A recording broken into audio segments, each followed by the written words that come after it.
नमस्कार दोस्तों, जयताराम बेड़ा यूट्यूब चैनल में आपका हार्दिक स्वागत है। टेंस की श्रृंखला में आज अपन फ्यूचर टेंस के सेकेंड अनुभाग फ्यूचर कंटिन्यूअस टेंस के बारे में अध्ययन करेंगे। फ्यूचर कंटिन्यूअस टेंस का दूसरा नाम है future progressive tense. Future tense में फ्यूचर कंटिन्यूअस टेंस के अंतर्गत कार्य फ्यूचर में खास समय पर जारी रहता है या लगातार रहता है। फ्यूचर कंटिन्यूअस टेंस की पहचान है मुख्य क्रिया के अंत में रहा होगा, रही होगी, रहे होंगे, ता रहूंगा, ते रहेंगे, ती रहूंगी, ये इनकी पहचान है। यानी मुख्य क्रिया के साथ ये ता रहूंगा, ते रहेंगे, ती रहूंगी, रहा होगा, रही होगी, रहे होंगे आदि शब्दों का प्रयोग होता है। वो वाक्य फ्यूचर कंटिन्यूअस टेंस के होते हैं। Helping verb future continuous tense में वही फ्यूचर सिंपल टेंस की तरह आई और बी के साथ, शैल अदर के साथ विल, लेकिन कंटिन्यूअस टेंस में शैल और विल के साथ बी का प्रयोग किया जाता है। तो आई और बी के साथ शैल बी और अन्य सेकंड पर्सन और थर्ड पर्सन के साथ विल बी का प्रयोग किया जाता है। और मेन वर्ब की फर्स्ट फॉर्म के साथ आईएनजी। कंटिन्यूअस टेंस चाहे प्रेजेंट कंटिन्यूअस टेंस हो, चाहे पास्ट कंटिन्यूअस टेंस हो, चाहे फ्यूचर कंटिन्यूअस टेंस हो, उनमें फर्स्ट फॉर्म के साथ आईएनजी का प्रयोग जरूर होता है। एफर्मेटिव सेंटेंस, एफर्मेटिव सेंटेंस में सकारात्मक वाक्य वो वाक्य जिनमें नहीं या क्या शब्द का प्रयोग नहीं होता, वो वाक्य एफर्मेटिव सेंटेंस के अंतर्गत आते हैं। और एफर्मेटिव सेंटेंस का फॉर्मूला है सब्जेक्ट प्लस शैल या विल प्लस बी। सब्जेक्ट के साथ शैल और विल के साथ be plus first form ING, फिर ऑब्जेक्ट प्लस अदर पर दूसरे वर्ड हो तो वो अंत में लिखे जाता है। जैसे हम एग्जांपल देखते हैं, मैं खेलता रहूंगा। मैं आई खेलना, प्ले और आई के साथ शैल बी, हेल्पिंग वर्ब है शैल बी, तो आई शैल बी प्लेइंग, मैं खेलता रहूंगा, यानी ये कार्य कंटिन्यूअस जारी, मैं खेलता रहूंगा। दूसरा है वह कपड़े धो रही होगी। इसमें वह सब्जेक्ट है, धो रही होगी वर्ब है, कपड़े ऑब्जेक्ट, सब्जेक्ट वर्ब ऑब्जेक्ट। तो शी वह स्त्रीलिंग है, धो रही होगी, तो शी विल बी और सब्जेक्ट या हेल्पिंग वर्ब या मेन वर्ब और यह ऑब्जेक्ट। जैसे वह कपड़े धो रही होगी, she will be washing clothes. तो आपने सेंटेंस पैटर्न में ये देखना है, इसमें सब्जेक्ट है शी, हेल्पिंग वर्ब सहायक क्रिया है विल बी और मुख्य क्रिया है वॉश मीन्स धोना और आईएनजी वॉशिंग और दी क्लॉथ्स है ऑब्जेक्ट कपड़े, वह कपड़े धो रही होगी। गीता आपका इंतजार करती रहेगी, इसमें ऑब्जेक्ट नहीं, गीता आपका इंतजार करती रहेगी, सब्जेक्ट है गीता, इंतजार ये मेन वर्ब है, इंतजार का मतलब होता है वेट, वेटिंग, तो Geeta will be waiting for you, ये other words, Geeta will be waiting for you. अगला वाक्य तुम खड़े रहोगे, तुम खड़े रहोगे, तुम यू के साथ विल बी और खड़े रहना standing, you will be standing, you will be standing. अगला वाक्य है वे सुबह क्रिकेट खेल रहे होंगे। वे थर्ड पर्सन है, थर्ड पर्सन दे के साथ विल बी प्लेइंग क्रिकेट, इसमें ऑब्जेक्ट है, देखो ये सब्जेक्ट है, ये ऑब्जेक्ट है, ये वर्ब है और ये other words. They will be playing cricket, subject helping verb main verb object और एडवर्ब, यह है एडवर्ब। तो they will be playing cricket in the morning, वे सुबह क्रिकेट खेल रहे होंगे, they will be playing cricket in the morning. Negative sentence में नकारात्मक वाक्य वो वाक्य जिनमें नहीं का प्रयोग होता है।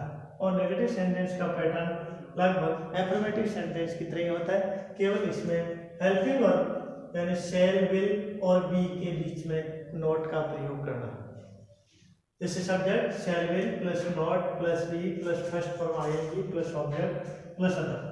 जैसे अपन वाक्य देखते हैं मैं लिखता नहीं रहूंगा, तो पहले अपन को इस वाक्य को एफर्मेटिव ट्रांसलेशन करना है। एफर्मेटिव ट्रांसलेशन अपन करते हैं मैं लिखता रहूंगा, I shall be writing, I shall be writing. अब इसको नेगेटिव सेंटेंस में देखो, मैं लिखता नहीं रहूंगा, तो आपको I shall not be writing, I shall not be writing.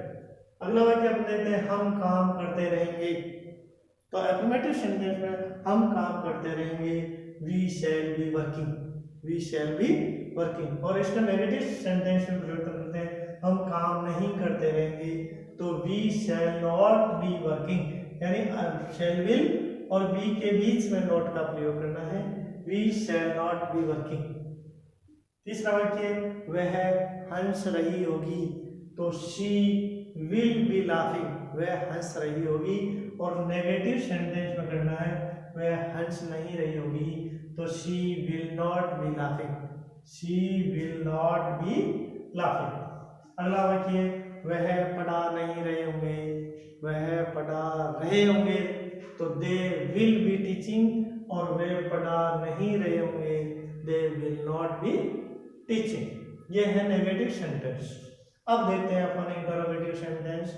Interrogative sentence आप पूर्व परिचित हो। इंटरोगेटिव सेंटेंस यानी प्रश्नवाचक वाक्य वो होते हैं जिनको अपन क्या से शुरू करते हैं और जिनका उत्तर यस नो टाइप में होता है।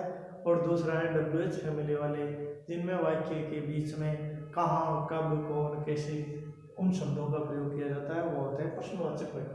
और प्रश्नवाचक वाक्य का इंग्लिश ट्रांसलेशन का फॉर्मूला है सबसे पहले WH फैमिली का होने पर WH, और यस नो टाइप के होने पर सबसे पहले शैल और विल से वाक्य को शुरू करते हैं, फिर सब्जेक्ट। और प्रश्नवाचक नकारात्मक वाक्य होने पर अपन को बीच में नॉट का प्रयोग भी करना है। नॉट भी बाकी का first form ING plus object plus other, और अंत में प्रश्नवाचक चिन्ह। जैसे वह दौड़ता रहेगा, he will be running, he will be running. और क्या वह दौड़ता रहेगा, तो वाक्य में क्या का प्रयोग होते ही सीधा सा फॉर्मूला है हेल्पिंग वर्ब को सब्जेक्ट से पहले रख दो, ऑटोमेटिक प्रश्नवाचक वाक्य बन जाएगा। क्या वह दौड़ता रहेगा, इसका उत्तर यस या नो में है, इसलिए helping verb will he be running, will he be running. और वह दौड़ता रहेगा, ही विल बी रनिंग। और इसका नेगेटिव होता है he will not B running, और अंत में प्रश्नवाचक चिन्ह। और जिनके एफर्मेटिव और नेगेटिव सेंटेंस का इंग्लिश ट्रांसलेशन अच्छी तरह से कॉन्सेप्ट क्लियर हो गया, वो बच्चे इंटरोगेटिव सेंटेंस और इंटरोगेटिव नेगेटिव सेंटेंस को आसानी से ट्रांसलेशन कर सकते हैं। क्या वह पत्र लिख रही होगी, तो पहले वह पत्र लिख रही होगी, he will be writing a letter. और वह पत्र नहीं लिख रही होगी, she will not be writing a letter. अब इसका अपन प्रश्नवाचक बनाते हैं, क्या वह पत्र लिख रही होगी, will she be writing a letter, will she be writing a letter. और इसका अगर अपन प्रश्नवाचक नकारात्मक वाक्य क्या वह पत्र नहीं लिख रही होगी, तो अपन को यहाँ नोट का प्रयोग करना है, will she not be writing a letter, will she not be writing a letter. अगर अपन को प्रश्नवाचक नकारात्मक वाक्य बनाना है तो। अब ये है यस नो टाइप के, और यह नीचे के 3 वाक्य हैं वो WH फैमिली के वाक्य। जैसे वह क्या खा रहा होगा, तो इसमें पहले देखो वह खा रहा होगा, तो ही विल बी ईटिंग। और वह क्या खा रहा होगा, इसमें क्या बीच में, इसलिए किसी वस्तु का नाम या किसी चीज का नाम आ रहा है, इसलिए what will he be eating, what will he be eating. अगला वाक्य तुम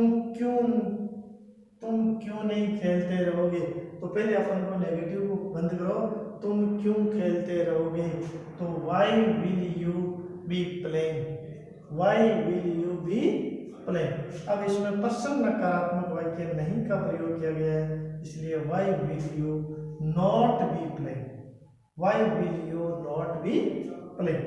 अगला वाक्य है वह कहाँ घूम रहे होंगे, तो इसमें पहले बनाओ वह घूम रहे होंगे, तो they will be walking, they will be walking. तो वह कहाँ घूम रहे होंगे, तो वह कहाँ स्थान बना हुआ है, इसलिए where will they be walking, where will they be walking.